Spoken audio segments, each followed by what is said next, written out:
গাজীপুরের ভাসমান রেস্তোরাঁয় রাত ও দিনের ভিউ নিয়েই আজকের ভিডিওটা থাকছে। আসসালামু আলাইকুম, আমি মনীষা জাহান চলে আসলাম নতুন একটা ভিডিও নিয়ে। ভিডিওর শুরুতেই বলে দিতে চাই, যারা যারা আমার ভিডিওটা অন করেছেন প্লিজ না টেনে পুরোটা দেখে তারপরে লাইক ও কমেন্ট করে যাবেন। এতে আপনারও লাভ আমারও লাভ। আপনি যেমনটা আমার সাথে করবেন আপনার সাথেও আমি তেমনটাই করব, তো দয়া করে পুরোটা দেখবেন। তো চলুন মূল ভিডিও শুরু করি। আমি তো গাজীপুরে আমার বোনের বাসায় গেছিলাম, আপনারা সবাই জানেন যারা যারা আমার আগের ভিডিওগুলো দেখেছেন। তো আমি এখন চলে এসেছি আবার বগুড়ায়, কিন্তু গাজীপুরে থাকা অবস্থায় আমি সেখান থেকে ঘুরতে গেছিলাম একটা ভাসমান রেস্তোরাঁয়। আর সেই রেস্তোরাঁটা কেমন লেগেছে আমার কাছে বা কেমন ছিল সেটা নিয়েই আজকের ভিডিও। রেস্তোরাঁটা আমার বোনের বাসা থেকে কাছে হওয়ায় আমরা দুইবারই গিয়েছি, রাতে এবং দিনে। আমার বোন তো এর আগেও গিয়েছে, তো আমাকে নিয়ে গিয়েছিল দুইবার। রাতের ভিউটাও আমি নিয়েছি এবং দিনের ভিউটাও নিয়েছি, বেশ চমৎকার। আর এটা যেহেতু ভাসমান তাই ভালোই বিখ্যাত, মানে ভাইরাল, সেখানে বেশ আনাগোনা আছে মানুষের। আর যেহেতু নতুন এই জন্য আরোই মানে বেশি সবাই যাওয়া আসা করে, নতুন জিনিসের কিন্তু হাইপ থাকে বেশি। তো সেই জন্যেই আমিও গিয়েছিলাম। আর এই তো প্রথমেই পানির ফোয়ারার পরে এখানে সুন্দর করে গোল করে বসার টেবিল দেওয়া আছে, এখানে ফ্যামিলি ফ্রেন্ড সহ বসে আড্ডা দিতে পারবেন। আর বেশ খানিকটা বড়ই পুকুর এবং পুকুরের উপরেই পুরো রেস্তোরাঁটা।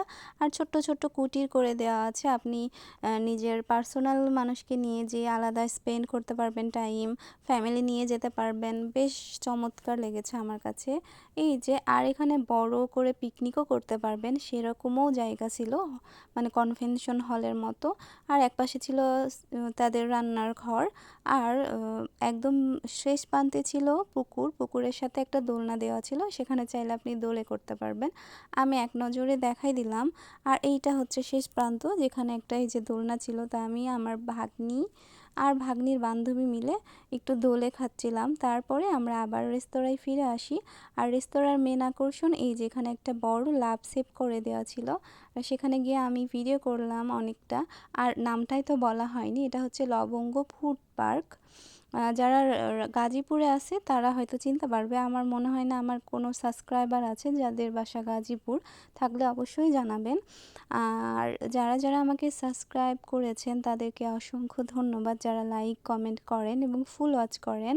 আমিও আপনাদের চেষ্টা করব সব সময় পাশে থাকার, ইনশাল্লাহ।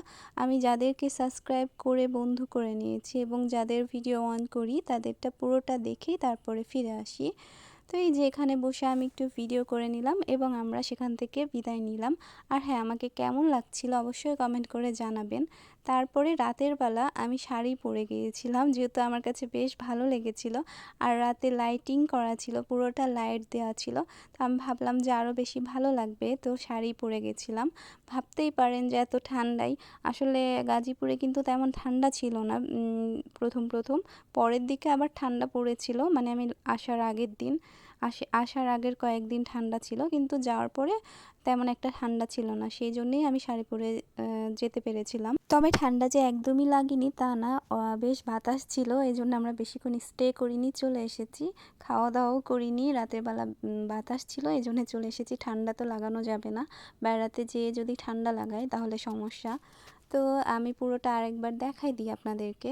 এই যে ছোট ছোট কুটির, ছোট ছোট ঘর বা কুটির। আর এই যে একদম নিচে সিঁড়ি দেওয়া আছে, এখান থেকে চাইলে আপনি পুকুরে পানিতে সুন্দর করে পা ভিজাই নিতে পারবেন। আর হ্যাঁ, পুকুরে কিন্তু বেশ রঙিন রঙিন মাছ ছিল, যেগুলো আর খাবার দিলেই চলে আসছিল কাছে, আর বেশ ভালো লাগতেছিল দেখে। তা আমার কাছে পুরো রেস্তোরাঁটা বেশ ভালো লেগেছে। আর আমি কিন্তু আমার বোনের শাড়ি পরে গিয়েছিলাম, বোনের গয়না পরছিলাম, মানে কানের পরেছিলাম। আমাকে কেমন লাগছিল অবশ্যই কমেন্ট করে জানাবেন। দিনের বেলা বেশি ভালো লাগছিল নাকি না রাতের বেলা, সেটাও কমেন্ট করে জানাবেন। আর হ্যাঁ, আমার ভিডিওর কোয়ালিটি মানে একদমই লো হয়ে গেছিলো, কেননা আমি আমার বোনের ফোনে ভিডিও করেছিলাম, সেটা আবার ডাউনলোড মানে হোয়াটসঅ্যাপে নেওয়াতে ভিডিওটা ফেটে গেছে, এজন্য কোয়ালিটিটা লো হয়ে গেছে। নেক্সট টাইম থেকে আমি চেষ্টা করব একদম স্পষ্ট ভিডিও দেওয়ার। আজকের মতো এই ভিডিওর জন্য একটু ম্যানেজ করে নেবেন। আর আজকের মতো এখানে শেষ করে দিচ্ছি, দেখা হবে নতুন কোনো ভিডিওতে, ততক্ষণ পর্যন্ত আমার সাথেই থাকবেন। ভিডিও ভালো লাগলে লাইক কমেন্ট ও একটা শেয়ার করে দিবেন প্লিজ। আজকের মতো এখানে শেষ, আল্লাহ হাফেজ।